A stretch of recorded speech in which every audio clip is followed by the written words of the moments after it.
speaking of how deep we are in this podcast, 230 episodes, and also like how I opened this podcast. Like we always say, we're the number one podcast in the world, and I feel like that. Like I really do feel like that. Like this is a pretty versatile show. But the problem is, it is more of a show, like I just said, than a podcast. So ranking on the charts isn't as likely, given that all our viewership and attention comes from fucking YouTube.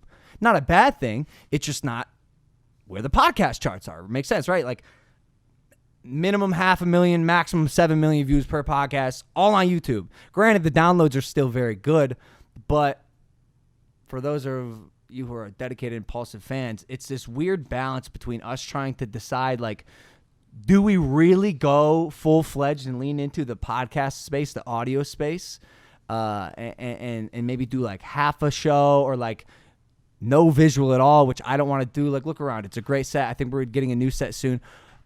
Or, and we'll see what happens, and I'm glad I'm like saying this out loud, just expressing how I feel. I think there's power in staying in your lane. Yeah. As corny as it sounds, like paving your own path and us being, I think, on the forefront of like a hybrid show / podcast, I bet in the future there's going to be a space where that opens up for us to neatly, nicely fit in. I don't know when, I don't know where, but it's almost like you just have to trust your vision. We talked about this at the beginning of the show, and did a lot of like soul searching about what platform the show is going to be on. This is what, 2 years ago? Oh, yeah. Are we coming up on our 2 year? November 19th. Wow. 17 days. Almost 2 years of Impulsive. Holy and shit.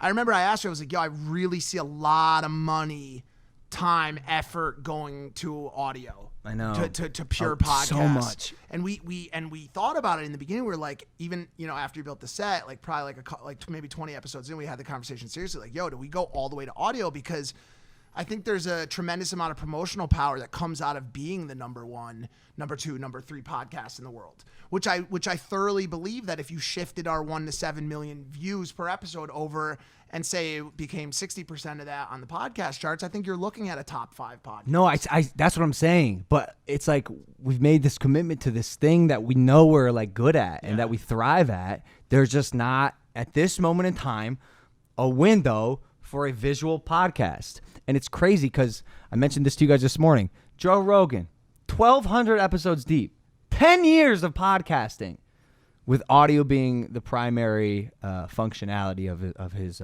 program. Before he got his $100 million Spotify deal. Right. It took him a decade, dude. We're 2 years in. With video being the primary aspect.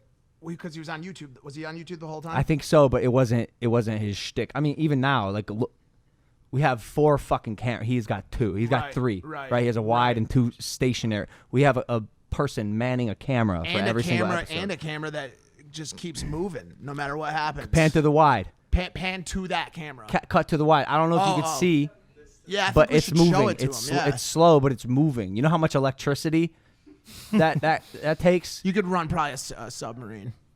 We have lights. Like it's a studio. It's a professional studio. So it's like I believe I'd like to believe there's power in like I said, just staying in your lane and trusting the vision. I feel like we enjoy performing more. That's why. Instead of talking, So. Yeah. Well, let's be honest. We got pretty faces, too. I mean, you're gonna hide these faces behind audio. No. You're gonna say something snarky. Why don't you do me a favor? Take that snarky comment, stick it in your fucking back pocket, George. All right.